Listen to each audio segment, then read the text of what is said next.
یه عده‌ای خیال میکنن اثبات تشیع به این است که انسان به بزرگان مورد اعتقاد اهل سنت و دیگران هی بنا کنن بد و بیراه گفتن. نه، این خلاف سیره ائمه است.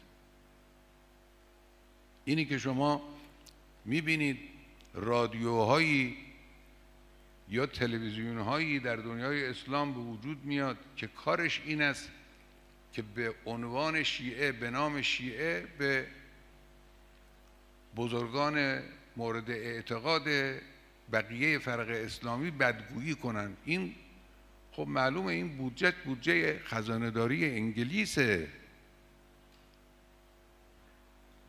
این بودجه انگلیسی، شیعه انگلیسی است. هیچ کس خیال نکند که گسترش شیعه و اعتقاد تشیع و استحکام ایمان شیعی به این بد و بیرا گفتن و به این حرف زدن. نه خیر، اینا عکس عمل میکنه. وقتی شما بد و بیرا گفتید، او یک حصاری دورش کشیده میشه از عصبانیت، از احساسات. او دیگه حرف حق هم براش قابل تحمل نیست. نه، ما حرف حسابی خیلی داریم، حرف منطقی خیلی داریم،